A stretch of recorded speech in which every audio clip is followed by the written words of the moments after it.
Happy hump day, ladies and gentlemen.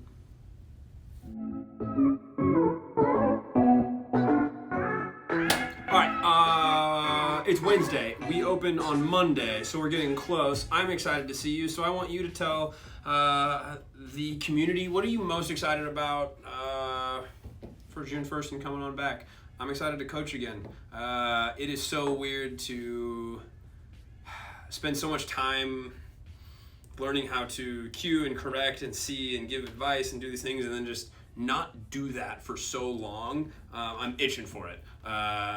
So bring it on. Let's go. It'll be challenging. I know, with the masks and social distancing and you're taking away tactile cues, that adds a challenge, but I'm excited to see what I can do as a coach and what the coaching staff can do to thrive in that different environment so you guys can get your fitness on, move better, and be able to take that fitness out into the world for this awesome summer that we're about to have. All right, let's talk fitness. Warm up, you're gonna go through 2 rounds of this. 60 seconds of hollow rocks, okay? Scale as needed. The last thing I want is for your lower back to then go into extension. We want flexion here, right? We want to round out, so scale it way back if you need to, right? We want to stay successful through this and not just roll on our back and flop around like a stiff bunny because we don't know how to flex our lower back. So one of the things that I like to do for the hollow rock itself is to pike up. So I'm gonna grab my calves and that's gonna force myself into this rounded position. And then I'm gonna activate my abs after the fact, okay? I'm gonna grab on there, and if I need to let go or if I can let go, that's fine, or I can just practice that movement of what it feels like. From there, you can open up just a little bit, and then I like to just tuck one leg and still squeeze, trying to bring that knee to my chest while the other leg is outstretched, and rock that way. That still gives me some feedback of what it means to be rounded, and can teach the abs to go into that full flexion, that global flexion with the psoas involved. Awesome. Once you get done with those 60 seconds of hollow rocks, then we're gonna go to the 60-second of single arm planks, switching every 15 seconds. With these, spread your fingers. You wanna get a wide grip. So the longer and wider and more spread you get, the more play you can have balancing on that one hand, and then move with control. Okay, we're gonna switch every 15 seconds. So now that core is nice and lit up from the hollow rock, we should be able to feel how it organizes under the loading when you're prone versus supine. Awesome.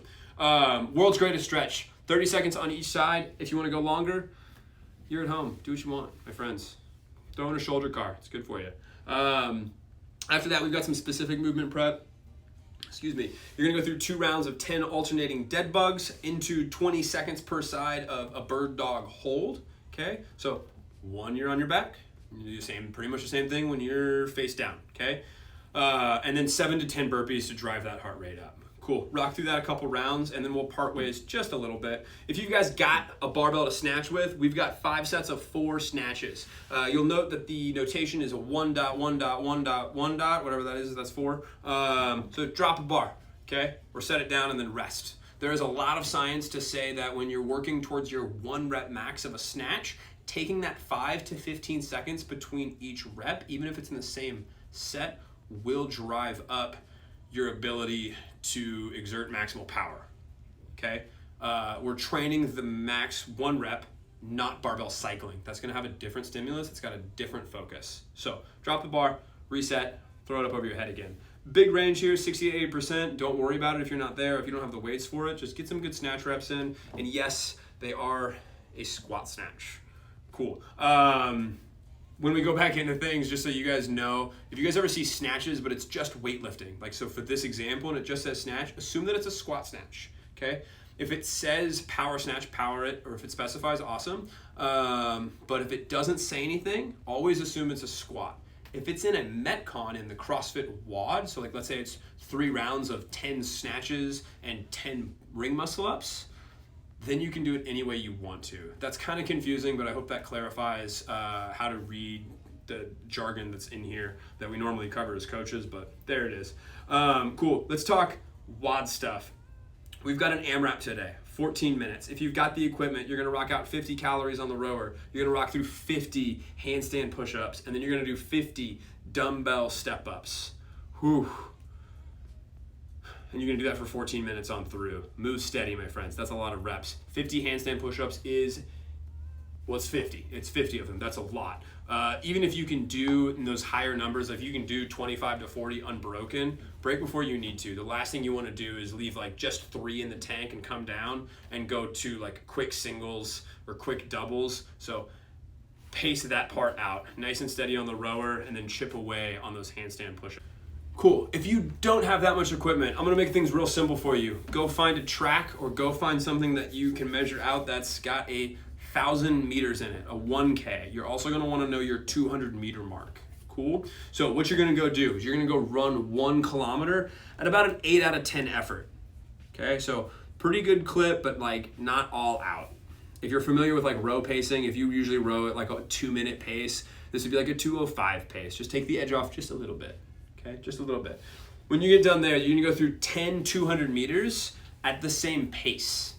There's just a 30-second rest in between. It's not much. You're not gonna do 10 200-meter sprints and expect to then recover in 30 seconds. I don't want that. What I want you guys to do is run at that same clip and focus on your core, okay? Make sure that you're balanced in your midline and you're able to rock from foot to foot. Call it like a head over foot. Thank you, David Weck, for coming up with that. But be balanced and make sure that your core is engaged as you go. Your lat, which is kind of part of your core, is what drives a lot of that hip movement. That's why our arms swing, or one of the reasons why our arms swing when we run. Your lat actually has a lot to do with that hip rotation. So make sure your core is on so it can coordinate and swing as you go. Once you get down to those 10 200 meters, then you're gonna go into a 5K. Kind of. You're gonna go 2K at that 8 out of 10, right? Same pace. Then you're gonna go into a 1K at a 5 out of 10. Okay, this isn't a jog, but you're gonna slow it down quite a bit. Then you're gonna go run a 2K essentially for time. We're looking at 9 out of 10 or 9 to 10 RPE. You're gonna gun it at that point. Cool?